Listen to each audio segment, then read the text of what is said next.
अस्सलाम वालेकुम व्यूअर्स, मैं हूं तैयबा अब्बासी और मैं हूं आपके लीगल एडवाइज़र।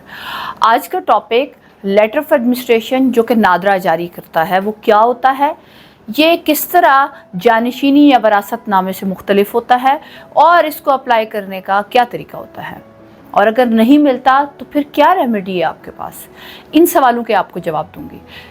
हमारे यहाँ 2 साल पहले तक जो प्रोसीजर था कानून के अंदर कि अगर कोई शख्स फोत हो जाता है और उसके वारिस जो हैं वो लेटर ऑफ एडमिनिस्ट्रेशन या जानशीनी या वरासतनामा लेना चाहते हैं तो उसके लिए तरीका ये होता था कि वरासतनामे और जानशीनी के लिए वो अदालत में आते थे और अप्लाई करते थे कि मेरे वालिद या मेरा कोई भी ऐसा शख्स जिससे मुझे वरासत आती है उसकी कोई जायदाद है तो मुझे वरासतनामा दिया जाए, और अगर उसके बैंक में कुछ सर्टिफिकेट्स हैं, बैंक बैलेंस है या कोई इस तरह की मूवेबल प्रॉपर्टी है, गाड़ी है, तो उसके लिए मुझे जानशीनी दी जाए।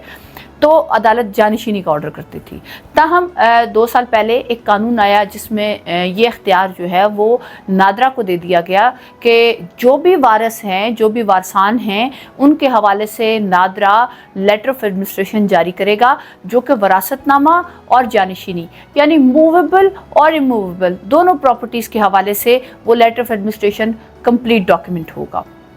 उसका जो बेनिफिट और उसकी जो वजह थी उसके पीछे इस कानून की वो ये थी कि चूँकि बहुत दफ़ा अदालत से लोग किसी शख्स के मरने के बाद वरासतनामा बनवाते हैं तो वो बाकी वारसान को छोड़ देते हैं, या कोई प्रॉपर्टी या मूवेबल कोई एसेट बताते हैं तो उसमें से आधी चीज़ें छोड़ देते हैं या डाटा पूरा शेयर नहीं करते। ताहम नादरा के हवाले से जब ये अथॉरिटी नादरा को दी गई तो ये इंश्योर किया गया कि चूँकि तमाम लोग उसके अंदर रजिस्टर्ड होते हैं, यानी एक शख्स अगर मर गया तो उसकी कितनी बीवियाँ थी, उसके कितने बच्चे थे, वो सारी फैमिली ट्री के अंदर आ जाता है, और उसकी तमाम प्रॉपर्टीज़ अगर वो रजिस्टर्ड हैं तो वो भी डॉक्यूमेंट्स के अंदर आ जाती हैं, बैंक अकाउंट्स की डिटेल आ जाती है। इसलिए ये इख्तियार नादरा को दे दिया गया।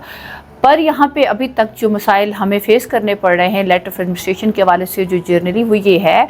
कि अभी तक चूँकि सिस्टम उतना अपडेटेड नहीं है, हर शख्स की प्रॉपर्टी मूवेबल और इमूवेबल वो नादरा के साथ रजिस्टर्ड नहीं है, बहुत सारे लोग नादरा के साथ रिकॉर्ड में रजिस्टर्ड नहीं है। इस वजह से लेटर ऑफ एडमिनिस्ट्रेशन हासिल करने में मुश्किलात होती हैं। ताहम उसका हल ये है कि अगर आपको नादरा लेटर ऑफ एडमिनिस्ट्रेशन नहीं दे सकता तो वो आपको एक डिक्लाइन सर्टिफिकेट देता है, यानी वो आपको ये कहता है कि चूँकि मेरे पास इस शख्स का डाटा मौजूद नहीं है, इसके बच्चों की डिटेल मौजूद नहीं है, या जो प्रॉपर्टी है उसके हवाले से कोई डिटेल मौजूद नहीं है, तो आपको एक डिक्लाइन सर्टिफिकेट देते हैं और वो कहते हैं कि जी सॉरी, हमारे पास ये डाटा इस हवाले से कंप्लीट नहीं है, ये आप सर्टिफिकेट हमसे ले लें कि हम आपको कुछ नहीं दे सकते। या कोई एक वारिस जो उस चीज़ को कंटेस्ट कर रहा होता है उस सूरत हाल में भी, और बाकी जो है उसको कहते हैं कि ना दिया जाए, तो सूरत हाल में भी नादरा समटाइम आपको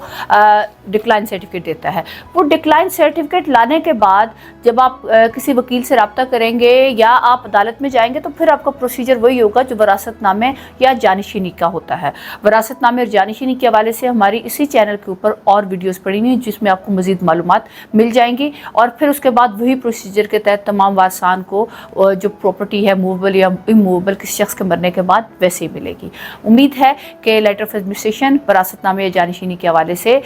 जो आपके सवाल थे उनका जवाब आपको मिल गया होगा। हमारी इस वीडियो को लाइक, सब्सक्राइब और हमारे इस चैनल को सब्सक्राइब करना ना भूलें और हमारी इस मालूमात को आगे तक पहुँचाएँ। Thank you.